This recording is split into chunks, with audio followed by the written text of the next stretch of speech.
Hey, podcast listener, even if you are alone in your entrepreneurial journey, know that today, right now in your earbuds, you are joined by thousands of entrepreneurs from all around the globe seeking to grow better, more profitable, location-independent businesses. If you'd like to learn more about what we do and download our entire back catalog, check out tropicalmba.com.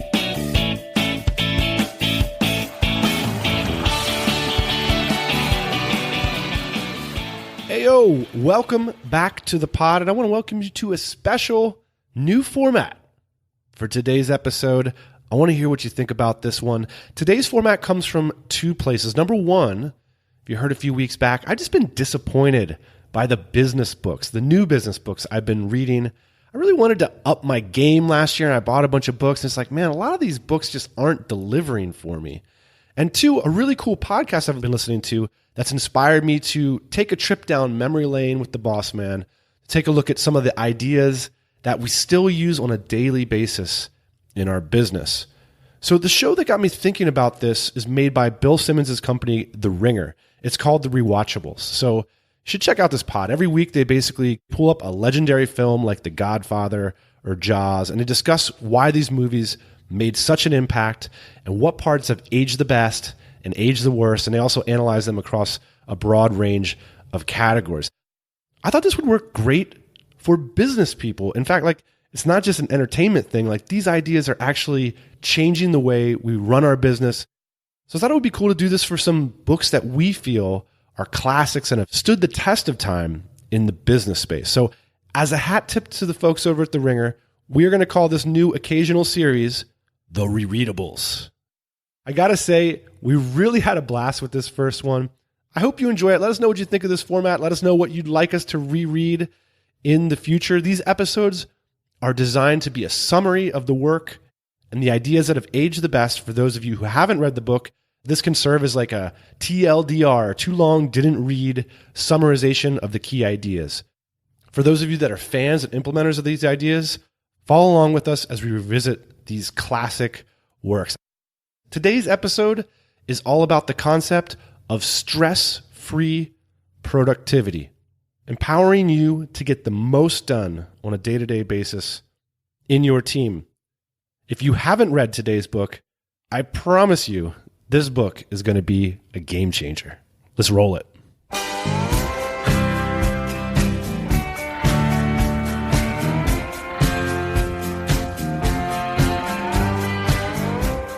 So we got so much to get into today. I'm excited. We are going to give a too long didn't read summary of today's book. Today is the first installment of the Re-Readables, featuring the 2001 publication by David Allen called Getting Things Done. This is probably the single most important book we have ever read in our business. And we're not talking about 4-Hour Work Week.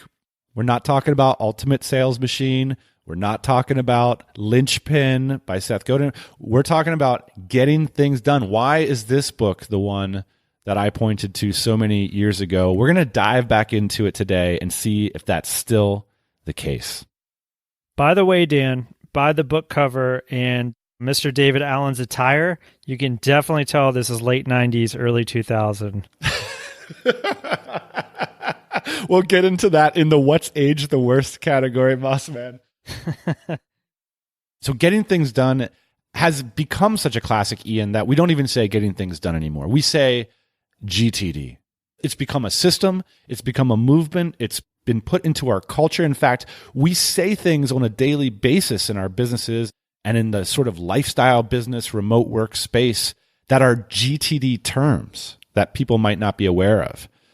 The reason this book had such a big impact on culture, Ian, and really, if you're not a mid-2000s entrepreneur, if you're like generation whatever generation is now, it really kicked off a whole movement of productivity porn. This was like the original gangster material because it was the first book that really, I think, culturally addressed this idea of overload, of the lack of work-life balance.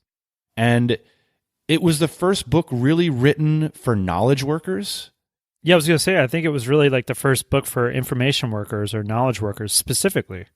Yeah, it really was. Where like this whole notion of productivity has changed from how many widgets can you stamp out a day? How many phone calls can you pump out a day? How much revenue can you create a day to it's really more of like a decision-making model. Essentially, like how much information can you push along? Exactly. And how to categorize it, how to manage things like energy levels, and not in like a woo-woo way, but like in a, hey, like your day is defined by how many information decisions you can make and how many projects you can define and how many next actions you can complete. If you can have that stress-free clarity where you can execute, get things done, you're going to have a better business. So before we get into the categories today, I wanted to do an overview of the concepts in the book. No discussion of GTD can be had without what we're going to call, from now on, the chart. It's so funny. We independently wrote down our answers to kind of this outline structure that we're going to go through. In my TLDR is the chart. And really, if you understand the chart, you don't need to read the book. The book is about understanding the chart. The chart is ironically or not ironically named stuff. Just stuff. That's all it is. And so this isn't about projects. Nope. Necessarily. It could be your trip to Spain. It could be organizing your desk. It could be figuring out what's going to happen on the weekend. Like anything on your mind. All of the inputs of life and all that latent stuff on your mind right now that you're like, maybe that's something worth thinking about or doing. That's stuff. And a lot of that stuff is what gets in the way of you doing meaningful things in your business because it's taking up RAM. That's the thesis of the book, is that if you got all this stuff on your mind, it's harder to take effective action towards your goals. So there's a no to the right, and then the rest of it's a yes. And the question to be asked at the beginning is it actionable? Right. If you're implementing the chart correctly, like the stuff would have arrived in your inbox. So let's clarify that, right? It's not like you can't say yes or no about stuff if it remains stuff. You have to turn it into an item in your inbox. So in GTD, there's this idea of kind of like the universal inbox where, say you get a voicemail, like you write down a note and you put it into your inbox and your inbox starts to pile up. It's actually a really important point of the system here, Dan. And I think it's like one of the hardest still to do is basically because we have all these systems and processes and places where information pops up in our lives. What you actually do is if you get a voicemail and it says like, hey, do you want to go to the birthday party on Saturday night? Because there's not like a way to organize your physical and your digital life all in one place. Like you actually bring it into the physical world. So you write down birthday party and then you have basically a bin on your desk or wherever you are. And you write that down on a piece of paper and you put it in your inbox. Right. That's where all your stuff lives. And we'll talk about like how to like go through that and when to go through it. But essentially like everything virtually and physical goes in that bin. Let's just bring up a real example. Me and you have been planning a trip to Spain, right? And it sounds like it's a high quality thing, but there's a lot of moving parts to that project, right? It's like, when can you go? When can I go? What are the costs involved? And it's just like this kind of, we're putting it off. And that becomes a thing that goes into the inbox. And it's like, you need to process it through the wood chipper. And the promise is when you put it through the chart, that like this vague project of, oh man, I got to make travel plans. I got to get a visa. I have to do this. I have to do that. It becomes something that is part of a system and you can approach it in an effective, stress-free manner. You're going to define a time to process your inbox. And, we've all talked about like inbox zero. This is a concept that comes from GTD. The idea is that you look at the inbox and you ask yourself the fundamental question of every item in your inbox. Is it actionable? That's the first part of the chart. And if the answer is no, you got three options and three options only. It goes to the trash. It goes to your someday maybe. And in modern contemporary parlance, we also call this like a tickler file. Or it goes to a reference. The system is clean. I'm already feeling less stressed, Ian. I'm already feeling less stressed. And if the answer is actionable is yes, then the question proceeds what's the next action? What is the next action? This part has also become famous, and a lot of people don't know where this came from. A lot of these young kids, they don't go back to the source material, Ian. Will it take less than 2 minutes? If you define the next action, you've said, yes, it's actionable, and it will take less than 2 minutes, you do it. That's GTD. And if you don't have like a sequence of 2-minute time frames set aside, guess what? Don't process your inbox. If it won't take less than 2 minutes, your options are to delegate it or to defer it. And if you delegate it, then what happens? You put it at an @waiting file where you're going to be reminded in 1 week, in 2 months, in 2 hours to follow up with whoever you delegated it to. And one of the ways that I did this back in the day, Dan, was I had Monday through Friday folders next to this inbox, and I would just slip it in that, like, let's say, okay, I'm going to look at this on Thursday, or I've asked this person to do this. They said they're going to get back to me on Thursday. I'll put it in Friday just in case they don't have time, and I'll ping them on Friday. Yeah, and one of the most popular ways people implement the GTD system is by using physical folders, and we'll touch on that a little bit later. So that's the delegate it. If you defer it, you put it on a calendar to tickle yourself. So you go to your calendar and you put in a reminder that, hey, reminded that you need to go to the doctors, you need to get a dentist appointment or whatever. And the other option with deferring it is to create the next action. And there's actually like a whole subchapter about the importance of next actions, and that most people do to-do lists wrong.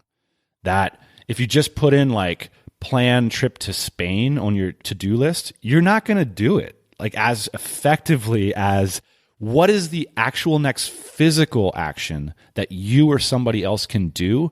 It's almost like he gives you a whole training on like how to define the first domino. Like what is that first physical thing that you can do to get the project rolling in the right direction? The too long didn't read of getting things done is understanding this chart. And the book is essentially describing each of these decision-making trees and what happens. And the final bit we didn't mention, one of the things that really affected me on this reading, Ian, was the approach to projects. And project management is a big theme in GTD. A lot of times when people have to-do lists, for example, they put projects on their to-do lists, like plan the trip to Spain. And that's a big project that might involve phone calls, it might involve emails, it might involve research, all sorts of different things. It's not really a to-do item. And if you put it on your to-do list, it can screw the whole system up. And you do not want to screw the GTD system up, boss man. One of the questions that I would have if I was listening to this episode right now is like, well, projects are pretty complicated, right? And you don't always know what the next action is or what the next step is. And I think especially when you don't know what the outcome is going to be. So, when I'm thinking about, for example, this Spain trip, I kind of know how to get to Spain because I've been there before, and I know that there's like a bunch of things that need to be done. So I know, for example, that the next thing to be done is to actually, this is real life, is to contact the apartment owner and say, these are the dates that we're going to be here, and this is how many apartments we need. But if I hadn't been to Spain before, I might have like a bunch of other questions. Do I need to get a visa before I go there? Sometimes I look at this chart and I think like, okay, this is cool if I know what to do or if I know what I want my desired outcome to be. That's, part of the wood chipper. That's part of the chart, boss man. So the overall theme of this book, Ian, is like, look, it's not that hard to think about things effectively in an efficient way rather than deferring that thinking and letting the mental RAM and anxiety build up. The whole idea is get rid of anxiety by look at your Spain trip and who cares? Make a decision. Say the next step is like, I think that I need to research a little bit more about where I could stay in Spain. One of the ways you define next actions, Ian, is you put them in different like energy or modalities. So like you could have like at telephone or at office. And next time I'm like at the telephone and feeling, it's like during good call times, I should call Phil, I should call Ian. So with Spain, it could be like at web surfing or at research. It's like, hey, I really need to spend 15 minutes figuring out the best neighborhood in Barcelona to stay. Right. Point I was trying to get to there is like you said, you have all these anxieties about things, especially if you don't know how to get them done, but they're actually actions. Like there are actionable things like research if I need a visa, research the best neighborhood, research if I can bring my cat. All these things are actionable next steps. That leads you to the big step that everybody puts down on their list, which is book trip to Spain. But you can't do all these things until you get through these small actionable items. Right. And if you're really implementing GTD the full way through, you're probably going to have a folder either on your computer or in real life that says Spain trip. And within that folder, everything related to that project is going in there. And then on Friday afternoon, or whenever you decide to have your weekly review, you are going to look at that project along with every other open project in your life and business. And that's one of the most powerful steps in this book. We will get to that. But first category, Ian, let's get moving on to the categories. We're going to call it half-assed internet research. This is a direct rip from the Ringer's Re-Watchables podcast, which I recommend. Half-assed internet research, Ian. This has a 4.0 rating on Goodreads and over 100,000 reviews. I mean, this was our generation, Ian. GTD came out before the internet was really a thing. Like, it got published in 2001.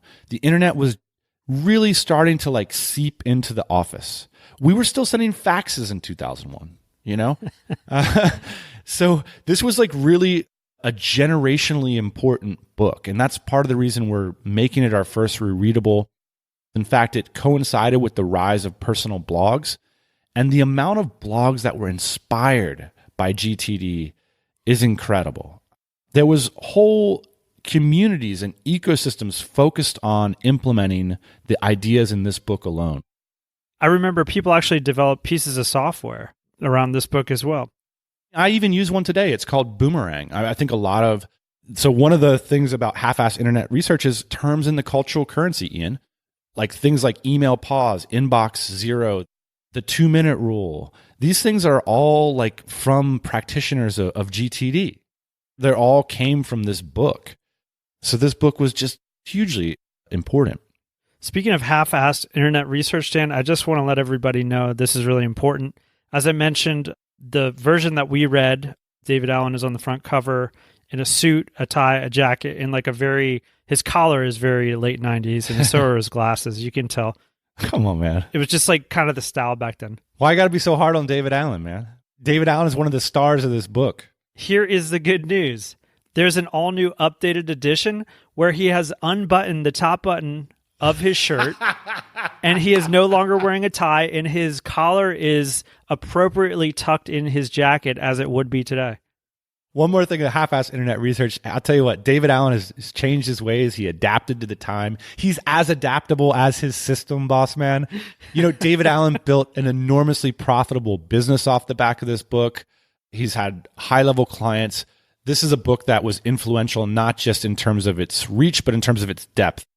The art of stress-free productivity, boss man, is one worth investing in. And that's what we're doing here today.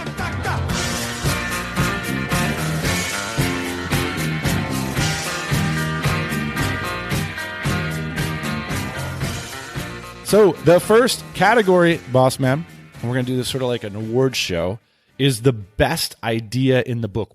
The number one, I'm taking this idea away. Here are the candidates. The first one is the chart. Number two is this idea of the full capture out of your head.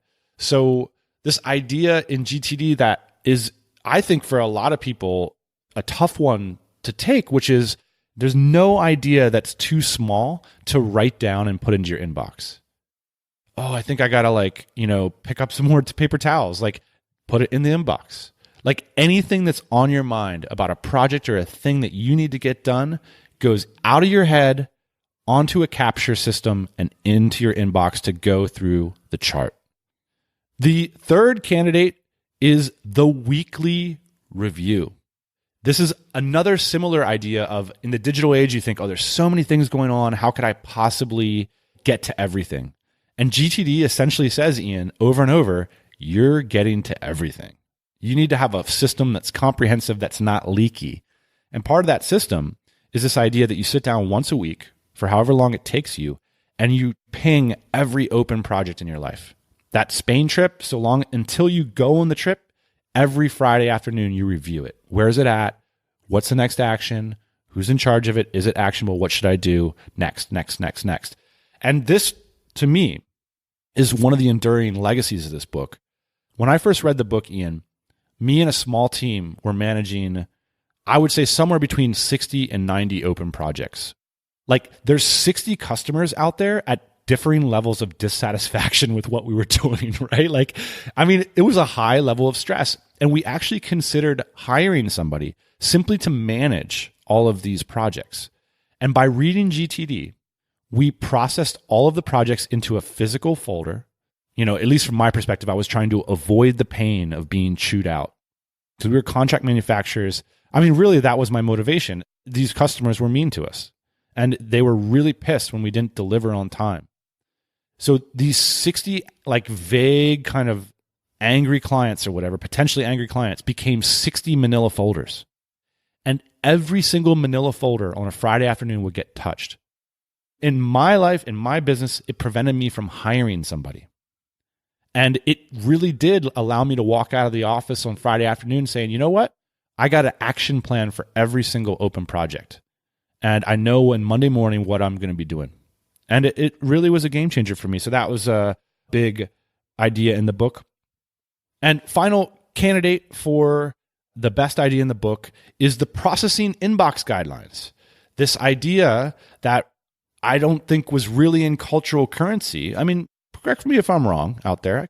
I could be wrong about this, but this idea that when you open an email in your inbox, when you look at an item in your inbox, that something's going to happen to it. You're not just going to go back to that thing 5 times and reopen the email and reread it and say, maybe now's the time I'm going to respond to it or do something about it. No. Every item in the inbox gets processed once. And I think that was one of the most powerful ideas in the book. And of course, David lays out the plan for how you process it and how it's possible to only look at every item once. So Ian, for you, what's your vote going for? What's the best idea in GTD?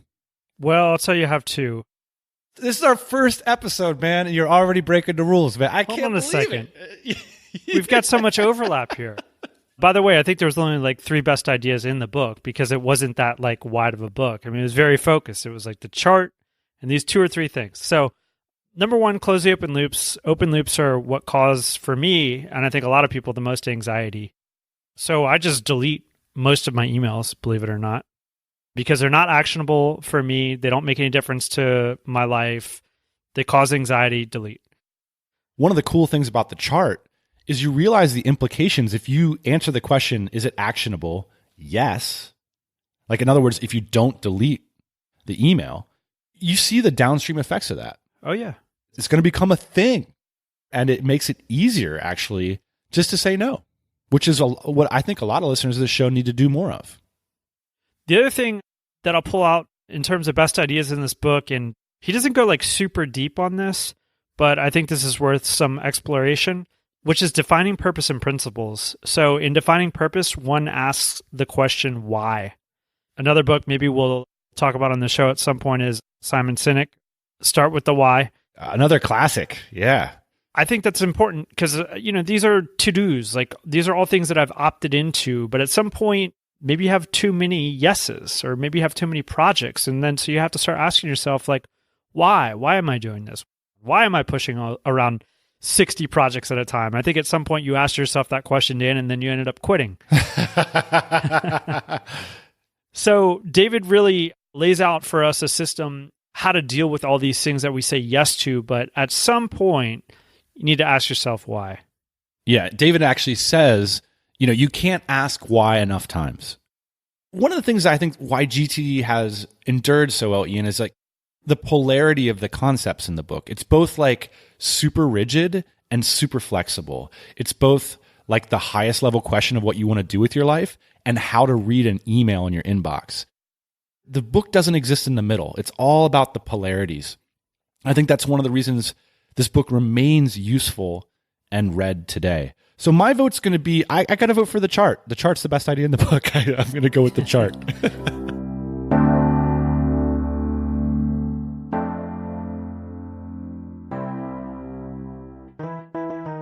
Today's show is sponsored by Ahrefs. For a lot of our listeners, Ahrefs is already your number one go-to tool for optimizing SEO search traffic results. And this year, they have dramatically improved their Keywords Explorer by rebuilding it from scratch using new technology. Ahrefs' new Keywords Explorer 3 gives users access to data not just from Google, but from 9 more important search engines, including YouTube, Amazon, and Bing. For SEOs and content marketers, that means you can really maximize exposure for your work or business. Pretty cool. Remember that Ahrefs is not just about backlinks. It's actually a full suite of SEO tools, kind of like a Swiss Army knife of search engine optimization, something that you never want to be without. So whether you need to run a technical site audit, do competitor research, or identify high-value keyword opportunities, Ahrefs is the tool you need, something I so wish I had back in my days as an SEO. Check them out at ahrefs.com. That's Ahrefs. And big thanks to Ahrefs for sponsoring the show. The worst idea in the book, Ian. We're going to talk about the worst idea in the book. I could tell you I don't have 3 for this, but I have 1. All right. The worst idea, I think, in the book for me, and this is like one of the things that it could or could not be relevant to the time that it was written. Basically, the idea that if it takes longer than 2 minutes, consider it a project with the next actionable step and put it in your project's plans to be reviewed for later action. So the idea in the chart is like if it takes less than 2 minutes, you just do it. I think that overall, this is a good idea, but I disagree highly with the 2-minute part of it. Because there's very few things in my life, in the things that I've chosen yes to, that take less than 2 minutes. That's interesting. Frankly, I'm feeling uncomfortable right now because you're questioning dogma. That's how I feel. I like, dude, you don't understand. This is a rule. This is like one of the 10 commandments, and you're questioning it right now. I'm not comfortable. Here's the thing. I just want to increase it. I just want to increase it to like 10 or 20 minutes because this is what ends up happening for me. Is I have all these like small tasks and I'm like, oh, I'll just do that later. Like I know exactly how to finish them, but I know it's going to take 10 minutes. I don't mind doing them, but I know it's going to take longer than 2 minutes. Right. So, I mean, I think like a GTD loyalist would say, well, really what you're saying is like, you're talking about the category of tasks known as like admin or life admin. You know, I got to like update my insurance. I got to reorder my driver's license, whatever. It's like all that goes at admin. And then every other Friday you sit down and you like pump through all the admin stuff. But yeah, I feel you on that. If you're a busy person, you can end up spending your whole day doing these 2-minute tasks. And so I just choose to like pick a Friday for that. That's a legit critique because I get flack for this, but honestly, like it's true depending on what your inbox looks like. Even if you take like the quote 2 minutes and like, 2 minutes turns into 5 or whatever, you could easily be spending an hour and a half a day on correspondence. And that might not be a good decision for you. I think that's a legitimate critique of the system, of this like comprehensive idea that like you get like 100 inputs a day and you decide like 50 of them are worth 2 minutes. And then the 2 minutes balloons and you freaking take a coffee break. And all of a sudden, you're processing all day long. One of the critiques I think you could make of GTD is this stuff takes glucose. Like I find it difficult to make decisions about what to do. And the whole book is really about making it simpler, but it's still hard. Like that's what the reason the book's important is because this is hard stuff. You got to build up the habit, the muscle of processing really well. And I think that's why the chart is such a good idea. It gives you this framework for making these decisions faster, because otherwise it's really easy to get in the situation that so many of us are in, where you're just kind of staring at your inbox all day long. Like, man, there's all these things. What should I do with all this stuff? That's the challenge that the book is attempting to address. I won't dwell on the worst idea too much. I really didn't like the natural planning idea. This horizontal and vertical ideas, they didn't resonate with me. They don't resonate, down the line. The description of how brainstorming works is just okay. Not really the key to the book. And we could call this a worst idea. We'll get to this at what's aged the worst, but just kind of thinking that email is sort of the same thing as a physical inbox, I thought was a really missed opportunity in the book, and certainly one that fans of the book have taken up, and built software and applications and frameworks for thinking about how processing email is really a skill in and of itself. It's not like a physical inbox, and there's different ways that you can treat it. Well, and I also think that that's one of the things, when Mr. Allen had the tie on, it was a little bit closer to reality, actually, Dan. David, we're having the new addition to the book. We want you to come back in for a shoot. We're going to undo that button. We're going to do one without the button. That the email inbox actually was a little bit more physical then. I mean, now there's just so many tools, and now there's so many inboxes as well. There's Slack, there's Skype, there's inbox, there's this, there's that. I mean, there's just a million different ways to get in touch with someone. If this book was written in the age of email by a person who grew up in that age, we would not still be talking about it today. I think actually that's the hidden virtue in the book, is that he's talking about timeless principles. If it was written 5 or 10 years later, it would be all about, should you archive or delete? Should you, reply all? Should you carbon copy these? All that kind of stuff. It would have been lost in the minutia. And I think that's part of the power of GTD is okay, Slack's now a big part of our working lives. Text messaging, bring it on. We're going to GTD all of this stuff. Everything succumbs to the chart, boss man. All right. So what's aged the best? Our next category, what has aged the best? Here are the candidates. The first is David Allen's persona. The authenticity, the humility, the tone, the track record. Maybe some people say only the ideas count. But one of the things I found, Ian, by revisiting some of these classic books, that you want to see where that person is 20 years later. David Allen really comes across as a trusted advisor in this book, someone you can really trust and who has your best interests in mind. Not someone who's trying to sell you on some story about what your life could be. Yeah, so much so that most authors in David's position take the opportunity to do a little bit of bragging, right? Yeah. David doesn't come across as a bragger at all. He's just very straight-forward. It's my favorite kind of business book because there's no fluff, He doesn't tell you about the sports car that he bought after he was optimizing his life and all this stuff. It's just straight to the point. This is how you organize your ish. Yeah, and if you do a little half-ass internet research on David Allen, I think he's had a very impressive career, but doesn't bother to inform you of the details in the book. I say, yeah, his persona as an author really aged well. The next candidate is something you just mentioned, Ian, is the problem development portion of the book is superior to 9 out of 10 business books. So typically speaking, business books are designed to sell you on the punchline. So they develop the punchline for chapters. Here's why you need to take this idea seriously. Here's why this idea is important right now. Here's this. And they just go on and on and on. Basically, the idea is so unsubstantial that they need to spend most of the book selling you on why the idea is important.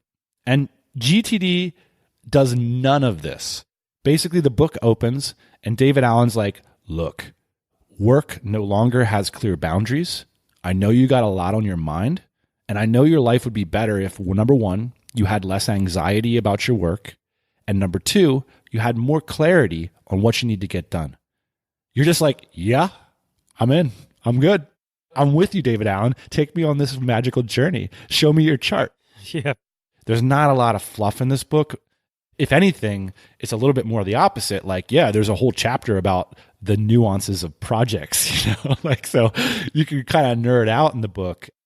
Another thing that's aged the best, Ian, is the empowerment you feel from reading the book and implementing even some of the ideas.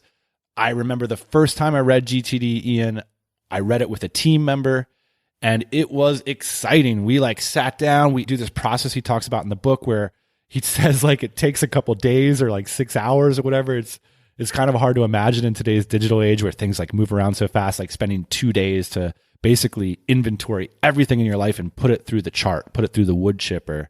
but it really does feel empowering. Like, you know what? I'm going to take control. Like, really, if you're listening to this and you feel anxious about your work, if you're having trouble prioritizing your projects, if you're having trouble responding to your email effectively, just read GTD on Saturday morning.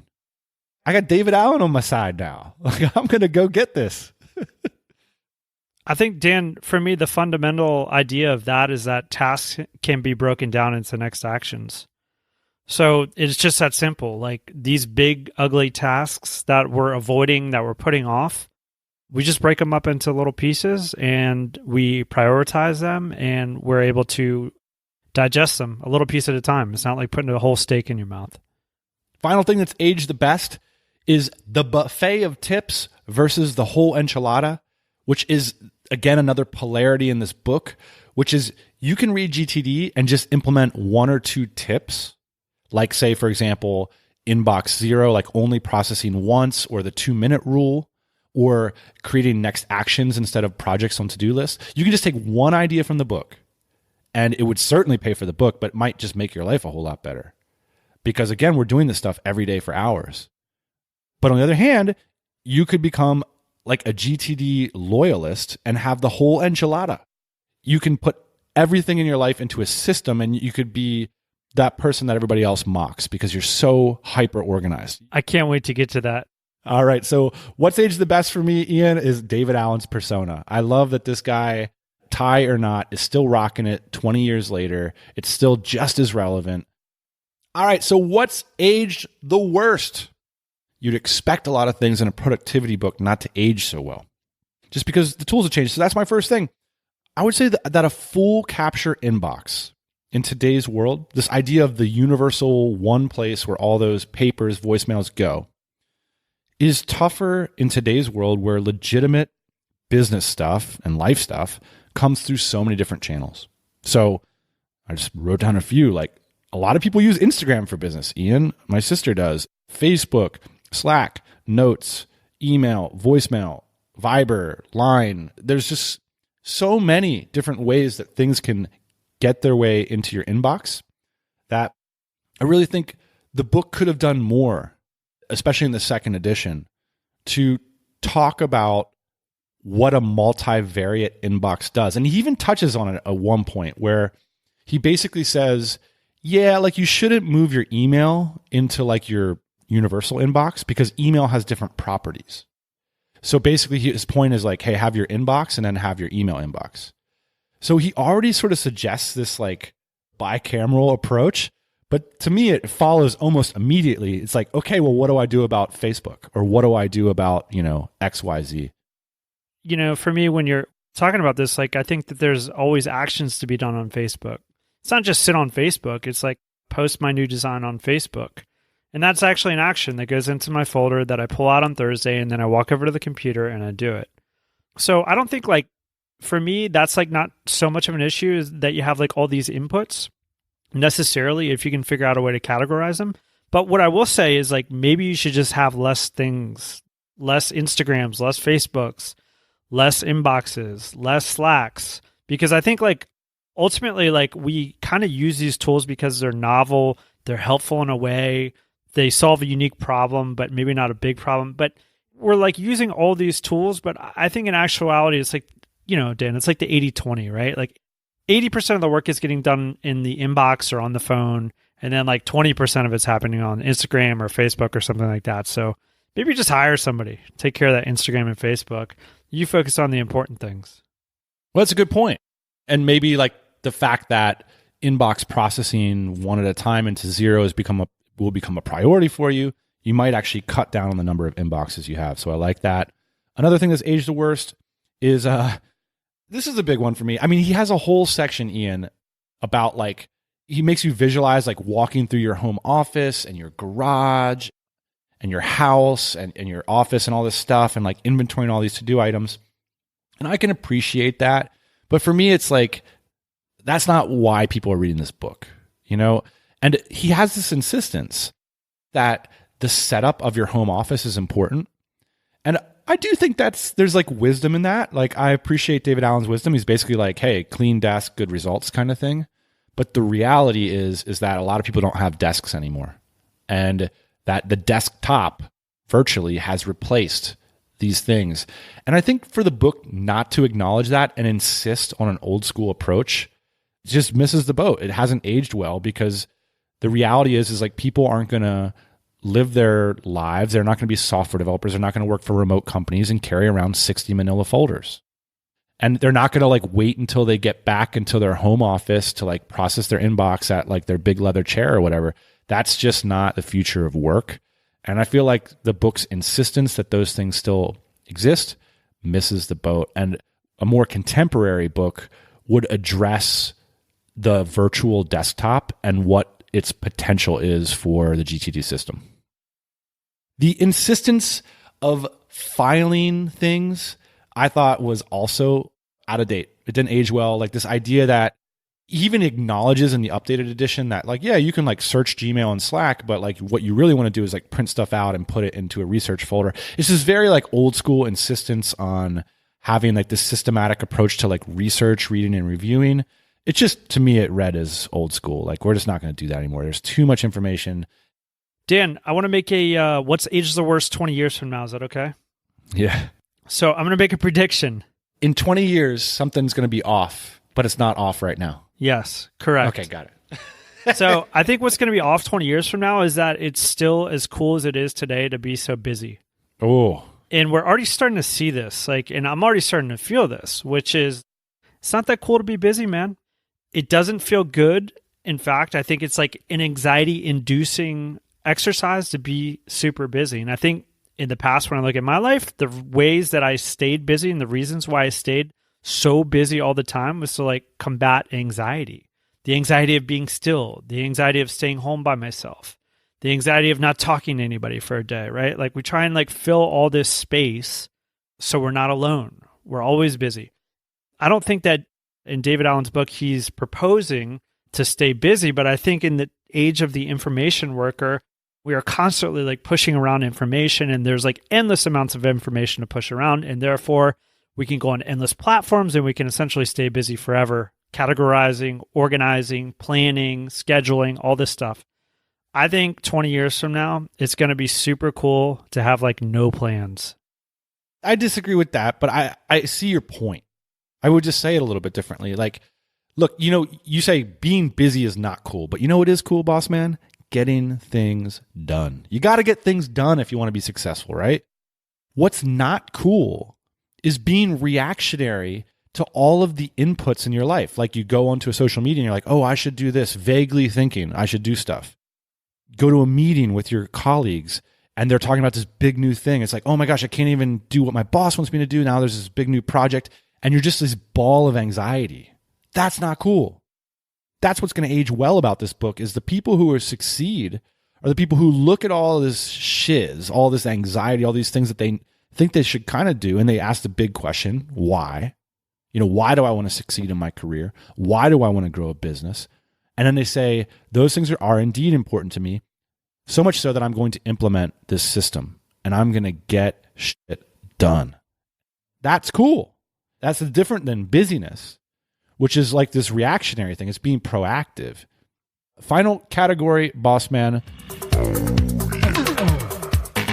Would this book work better in another format? Do you think that GTD would be better delivered as a YouTube video, as a interactive seminar, as a podcast, or do you feel like the book was the appropriate medium for this message? Yeah, I feel like the concept really needs to be in a book, but actually what I could see it being on, Dan, and what I wrote down is a two-sided laminated card. Really? Like a placemat, basically. Yeah. So like you have the chart on one side, you have some of the principles, you have some of the theories, and you just like flip it over. You keep it on your desk, maybe you keep it under your keyboard. It's just like a reference. You know, I think that's actually really interesting that you bring that up because it really speaks to the power of the book that's what a lot of people did with the book. You know, they didn't create seminars about productivity or whatever. They actually created tools. So there's a lot of notebooks. There's a lot of software applications, laminated charts. Like people have made more sophisticated GTD charts if you search for it on the internet. So I think that's like really a testament to the power at the core of the book. So that's getting things done. We got this thing done. I hope you enjoyed the first episode of the Re-Readables podcast. What did you think about David Allen's classic Getting Things Done? Has it affected your life or business? Let us know in the comments. This one's going to be posted at tropicalmba.com/GTD. And if you like this series and you have a request for the next Re-Readables, let us know in the comments. Maybe even we can let people know what book we're going to do next so that everybody can read it before in advance. And this can be a thing we do regularly on the podcast. Thanks for joining me, boss man, and picking up a book. This was a fun one. This was a fun one, boss man.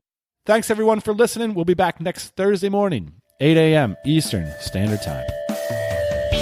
Hey, thanks for listening to the Tropical MBA podcast. You can go to tropicalmba.com, get access to hundreds of back episodes and all kinds of other goodies. Load up your iPod. That is the cheapest way to fly business class on your next international flight. We will see you next Thursday morning, 8 a.m. Eastern Standard Time.